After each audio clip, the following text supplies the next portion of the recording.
We are back, and as promised, a little football for you here on a Wednesday. First and football. The Jets have a defensive coordinator. A lot of you have probably never heard of. His name is Jeff Ulbrich. He's been with the team for a couple years now.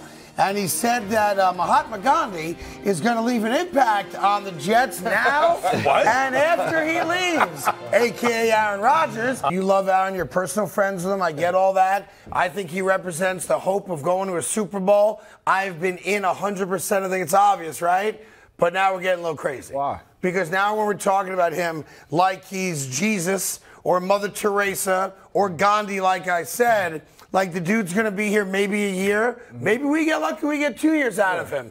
And the lasting impact of guys being able to interact and play with Aaron Rodgers will serve them life lessons for the remaining years on the. Come on, stop me. He's a football player. I mean, that's all he is. I think it's the little things, right? Go ahead. Number one, it's the little things. So when you're in these meeting rooms, right, it's the right way to prepare. You understand what I'm saying? You got a guy that's won 4 MVPs, a guy that's always wants to be perfect. If the play ain't perfect, run it again.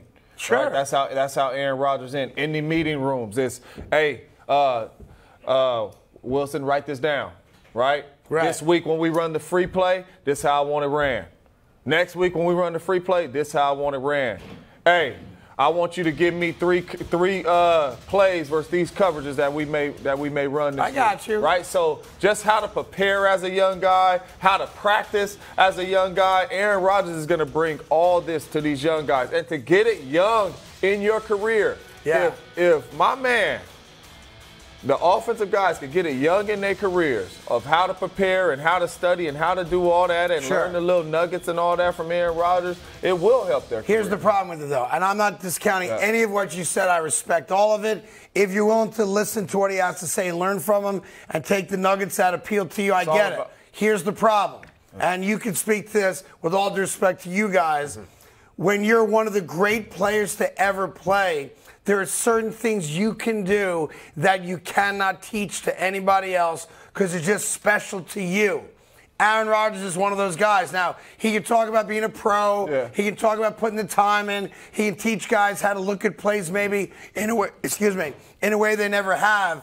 But you can't teach guys how to be great because that's what makes the great guys different. Well, I disagree with that because when you watch a guy that is great and you see how a guy works that is great, it will help you and it will change you. I had the opportunity to go against Al Harris and Charles Woodson every single day.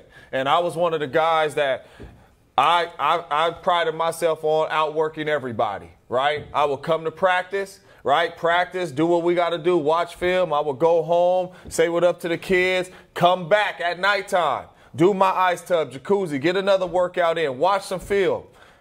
I come in there, Charles Woodson looking dead at me. What's up, young fella? And I'm like, dang, buddy, Heisman Trophy winner, buddy, Defensive Player of the Year, you know what I mean, all pro, and he in here still?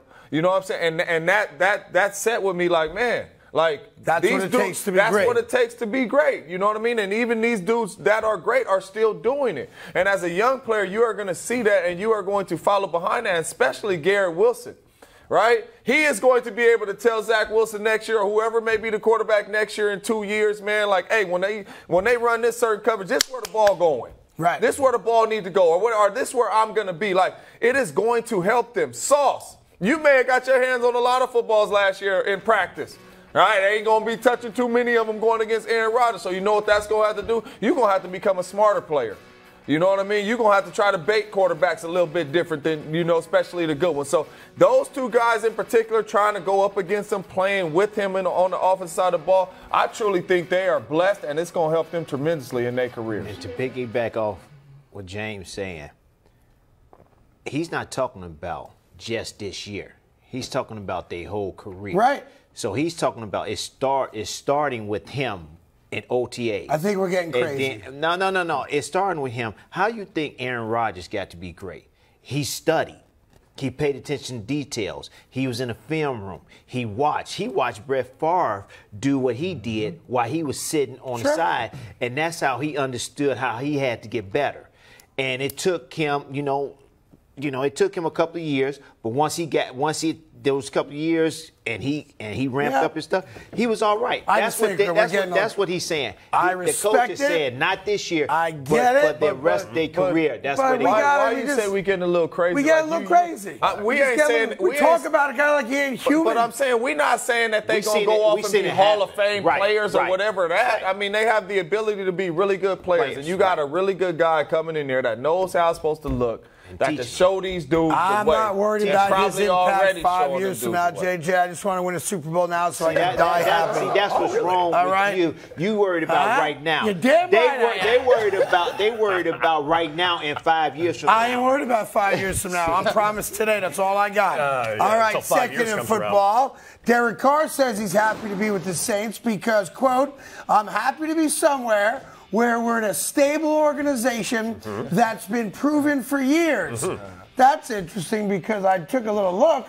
In the last 2 years, they've had Jameis Winston, Taysom Hill, Trevor Siemian, Ian Book, Andy Dalton.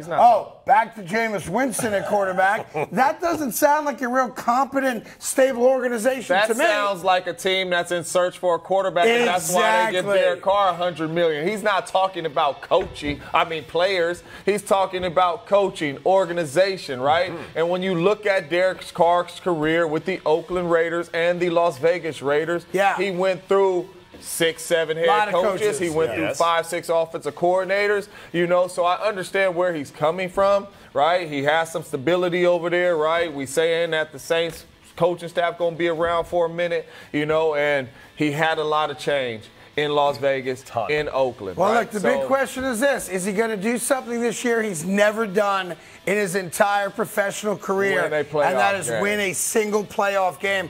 I think he's going to have a chance because I do think they win their division, meaning he gets a playoff game at home.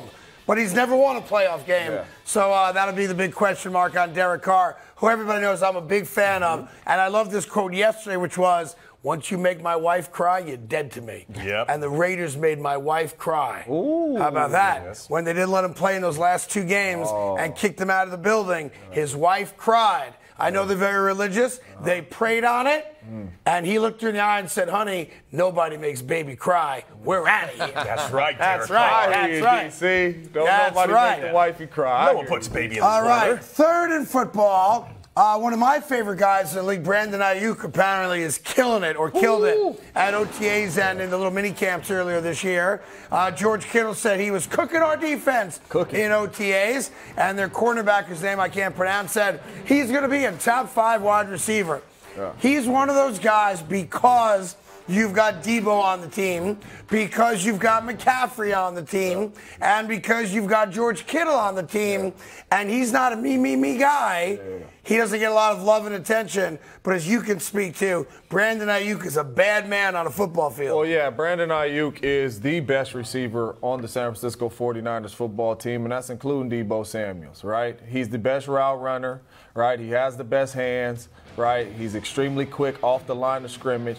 And not only that, he's playing with confidence now. Like, he was in the doghouse first couple years, even beginning of last season, and you hear the confidence that the coaches have in him. You hear the confidence that he has in himself. But I'm going to tell you right now, if you turn on Brandon Ayuk's tape, he looks like Devontae Adams. He looks like Keenan Allen. He looks like Calvin Ridley. He has all that in his bag. He has it off the line of scrimmage. He has it in his route game. He is a special wide receiver. He's going to take off this year, and he is going to be one of them guys that's looked up there as being a top 5 receiver when this thing is all said and done after this season. And the other thing, like we talked about earlier this week, if you're the quarterback, whomever that quarterback is opening day for the San Francisco 49ers, no matter where you look, you got a rock star. No doubt. Whether it's handing off, whether it's a little pass out of the backfield to McCaffrey, whether it's Debo, again, backfield or running routes. And this guy, he might be, I wouldn't say might be, he's the best third option any team has in the entire NFL. He ain't going to be third this year. He going to mess around and end up being numero uno this year on that football team. And the reason why I say that is, right, it's reasons why Keenan Allen could play with any quarterback, Devontae Adams could play with any quarterback, Amari Cooper could play with any quarterback, right, because it's the separation and winning immediately. And that's what Brandon Ayuk brings. He wins immediately. Separation immediately. Quarterback is able to see he is open. It ain't tight coverage, none of that stuff. He is open. So he is going to see a lot of targets this year. Hopefully he makes the most of his opportunity. And I'll give you a fourth in football. This is Philadelphia, so you know what you expect. A lot of crying and whining when things don't go their way, losing big games. Here's Eagles linebacker Brandon Graham still in his feelings about losing the Super Bowl, talking about the grass on the field. You need that traction to be able to get off the block. We were slipping a lot. The Kansas City offensive line got blessed. I'll say that. Now, you played in the Super Bowl, right, JJ? Come on now. And you won a Super Bowl, right? Come on now. Can I just ask you a question? Yes, sir. Who'd you guys beat in the Super Bowl? Pittsburgh Steelers. Did you guys play on the same field?